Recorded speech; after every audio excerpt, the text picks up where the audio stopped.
That's not what I think it is it? Oh.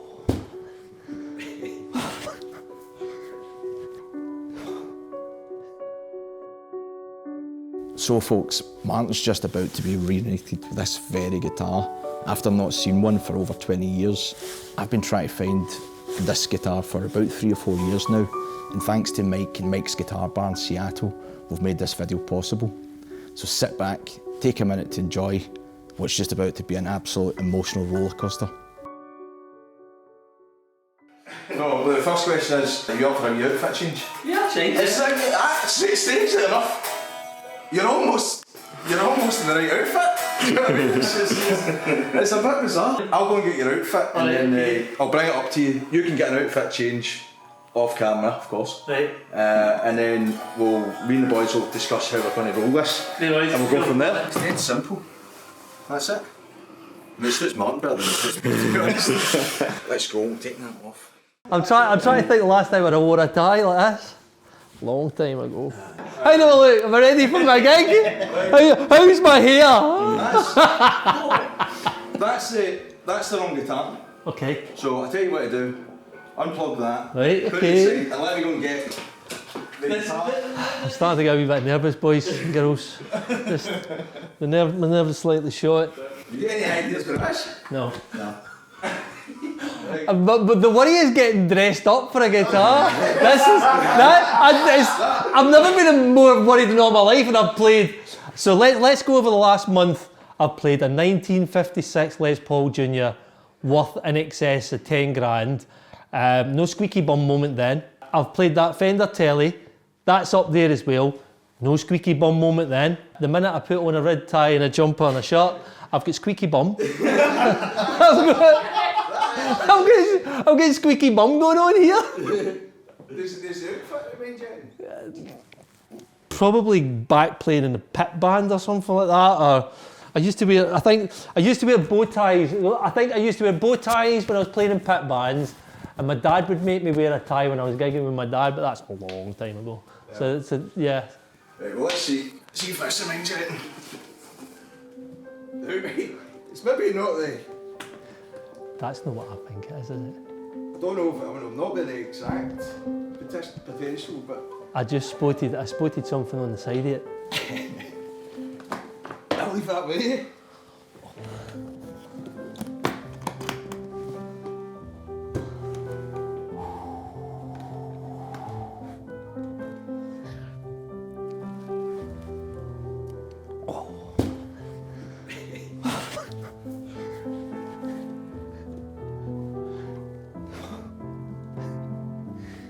I don't know whether to play it or whether to cry. I did say that might happen.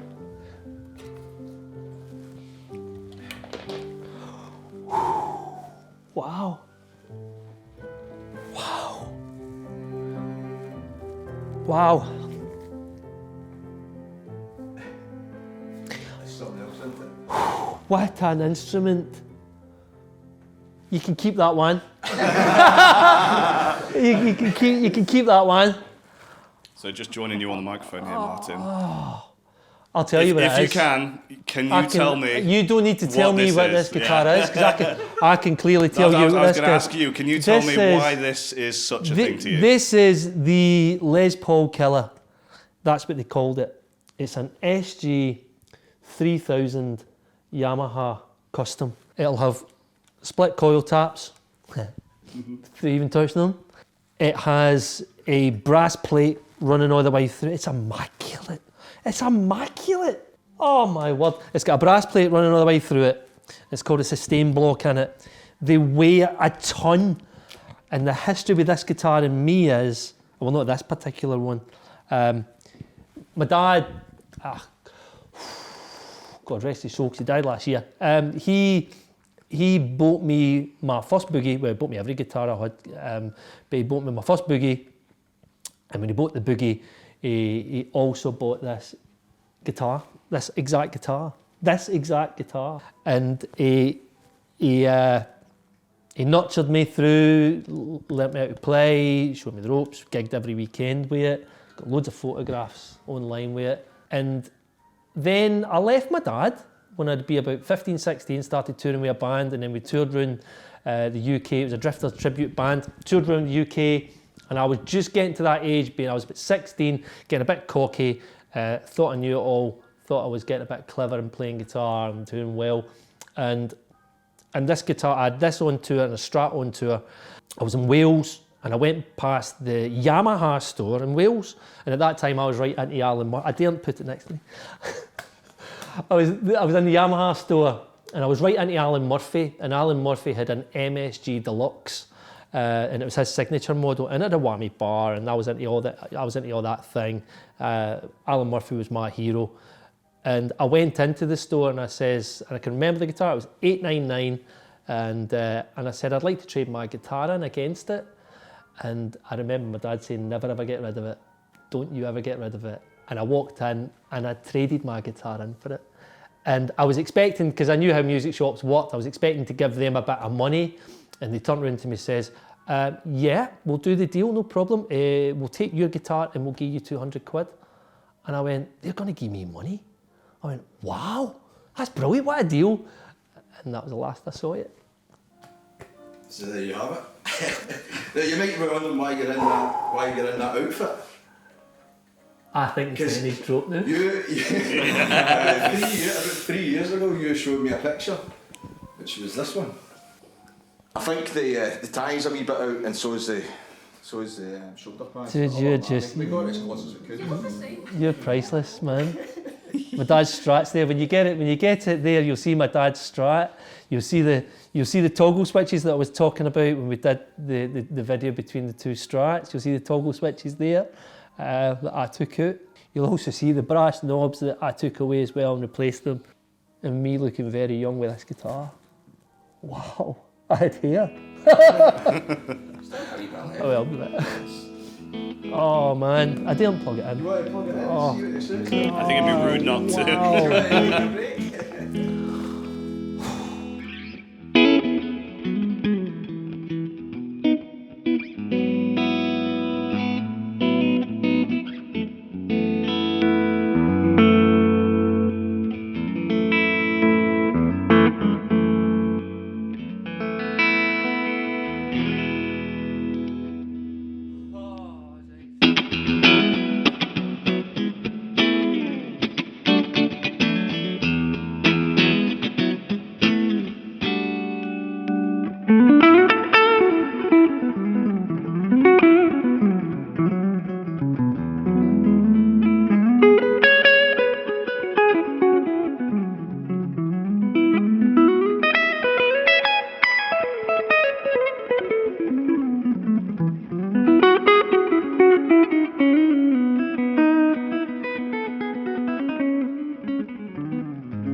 Oh, painful.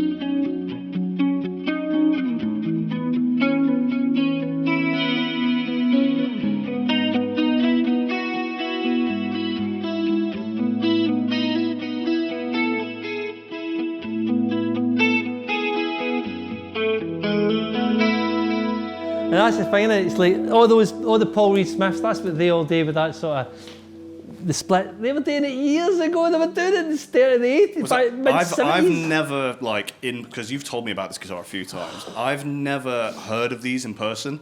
I now get, and this is as a avid Les Paul lover, I get why they called them a Les Paul killer, because they sound insanely good. It just ripped them to bits. The question is, when was the last time you seen one of them?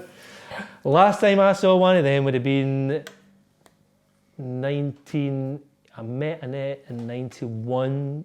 It had been 1989, Wales, touring with the Drifters. We were the support band for the Drifters at the time. Can't remember. I think it was a band called Django or Django from Glasgow, and we were supporting the Drifters. And I can even remember when I took it there, I had the black scratch plate, but I didn't have the gold one. And they said to me, "Have you got the gold scratch plate?" "Yeah, I've got it home." And they said, "Will you send it down to us?" And I went, "Yeah."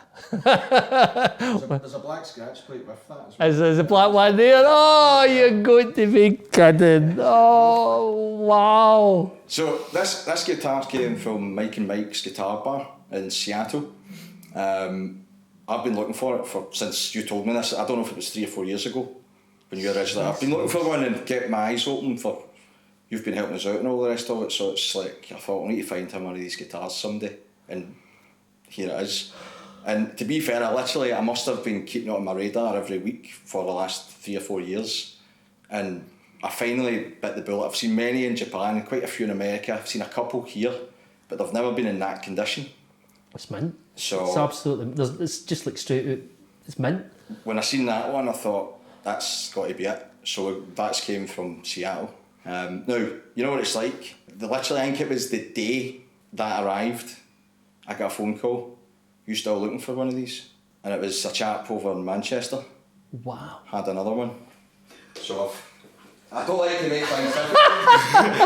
I don't like to make things difficult. Oh, for goodness sake, have you ever? It's not. Oh, Stephen, give me a break. This is just. I can't take any more. That's just to make it happen, man. It's not like it wasn't. Oh, for goodness sake. Take that off. This is like. If you got a Santa hat. Oh, for goodness. Oh, this is the S. Oh, I've got to tell you another wee bit of the story because it is what I forgot. That's the Custom, the SG3000 Custom. Then there was an SG3000S. Mine was the S, and you'll probably see it in some old photographs. I ain't got a clue what the S stands for. Well, to be fair, because I've looked for years. That is the question because I don't know what the S stands for. That is the question because Stephen, this is in the same condition. That's the funny thing. What in my world? See if it was in poor condition, I would not have bought it. Heavier. Is it? Yeah, it's heavier. Oh, for goodness sake.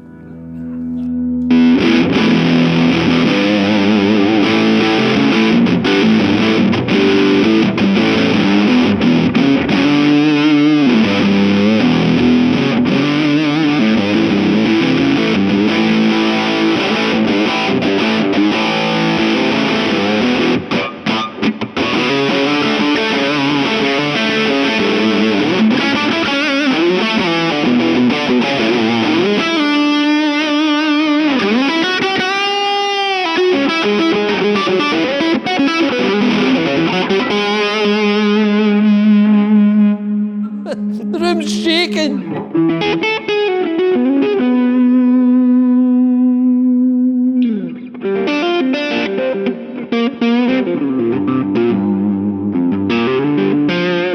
Oh yeah, it's like gravy.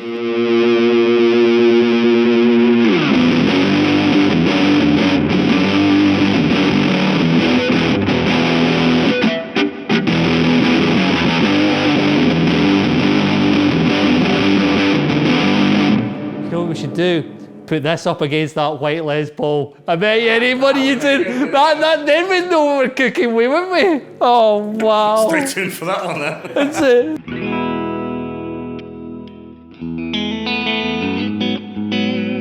I wonder if it's something to do with the split coils because it's a bit brighter.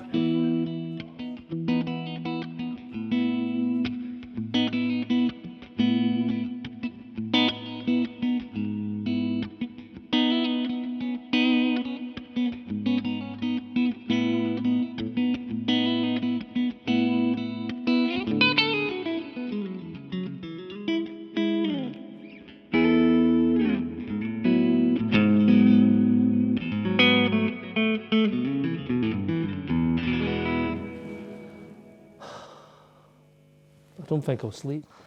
Just, man, wow, just, I don't know what to say. So what are you going to do?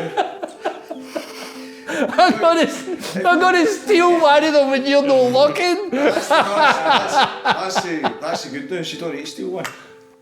There's giving you one. You just need to pick. You've just given in here for the last 3 years and helped us out, so it's your turn. You don't need to pick the day, but they're not going anywhere. One's yours, Martin. Just and the other one we can hang on the wall. I don't know what to say to you. But Thank you so much. No, you're more than welcome. It's a gift from us to you for everything you've done, mate. Thank you so much. Wow. Oh, I wish my dad could have seen this. Thank you so much, man. Come on. Merry Christmas.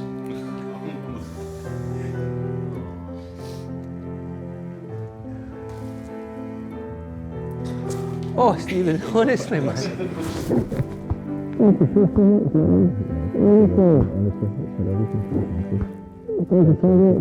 I love coming in here and doing these videos. It reminds me of what I do. I just wish my dad could have seen that. I wish he could have seen that.